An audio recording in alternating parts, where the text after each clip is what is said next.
Hello guys, welcome back to the channel. I am so sorry about my workshop. I've been so busy and I really just wanted to show this tutorial. That's why I just made the video inside all this mess. But please just forget about the messes and just focus on what I am about to teach you guys today. So I want to make a male pause, and I think I have something like this on the channel, but the measurement is just different. The measurement of this one is 11 inches by 5.5 inches. I'm going to put the link of those other tutorials so that you know how to cut all these parts like that you are seeing here. So what I had and did is to join the top panel to the bottom panel and attach a zipper, and also I am cutting my lining so that I'll be able to attach the top to the zipper as well. So guys, thank you guys for always tuning into the channel once again. If you are a returning subscriber, thank you for always coming back.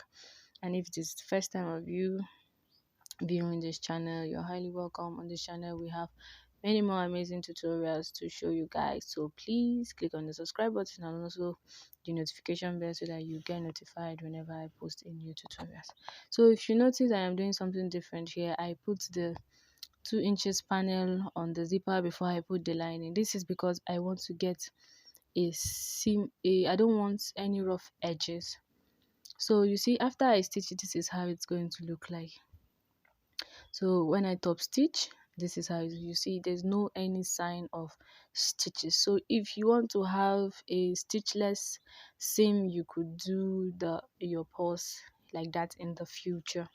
So after doing that, I'm just going to go ahead and cut off the excesses and start attaching the topper zipper.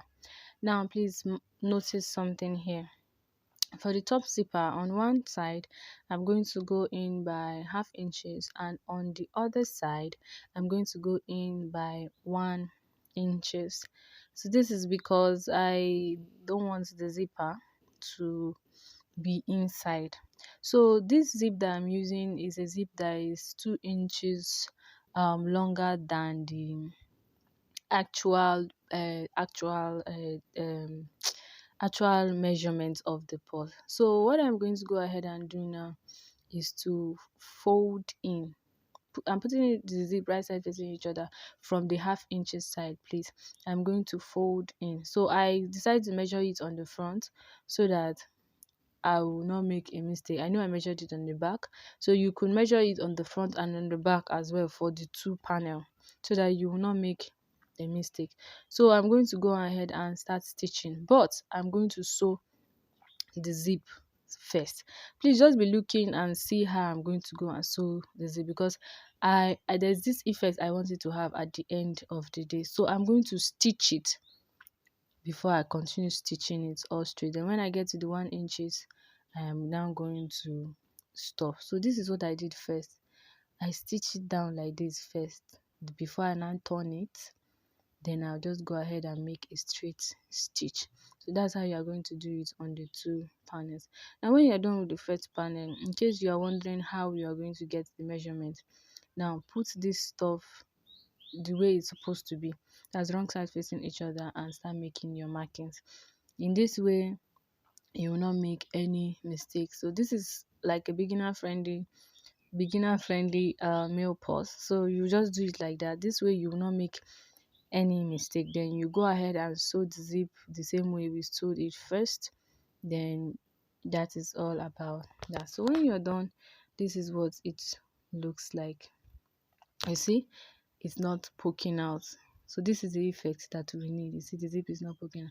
So next thing you're going to go ahead and do is to start sewing your edges. This is a very, very simple purse, and we are even almost done. So you sew your edges and cut off the excess. So guys, after sewing your edges and you've cut off the excesses, the next thing is to go and sew this bottom part. It is a 1 inches by 1 inches square. So you sew it. After sewing, the next thing you go ahead and do is to turn it inside out. So there's something I was supposed to do before I join all the body together, but if you know you can't do it like this, please, you could just put it before. That's the handle side. I'm supposed to put the handle side before I joined the sides together. So I'm looking for my D-ring here. I needed a tiny D-ring. I didn't want to use a very big D-ring because I had a 1 inch D-ring and a half inches D-ring. So I was looking for the half inches D-ring. When I got the D-ring, I just poked the fabric inside. I There's no specific measurement for this. I just got enough that would be enough to what I want to do. Then I opened the zip up, then I just look for a place and I just put it. So I'll just go ahead and just give it a round stitch. So after I stitch, I just went ahead and just cut off all the excesses, and this is what I have. It was easy for me to sew. Why? Because the purse was open and I wanted it to be on the top. So the next thing to do is to sew this side like this. So what you are going to go ahead and do is to first of all get a fabric that is wide enough. So I went ahead and stitched the zipper. I arranged it nicely, then I stitched the zipper first on the sewing machine so that it will not be moving around when I want to sew. So I got a fabric. Well, the zip is like a 1 inch or something, so I got a 2 inches fabric so that I'll be able to fold it like this. So there's no specific this thing for this thing. You just do it the way you can. So I'll just go ahead and just give it a stitch, and when I was done, this is what it looks like.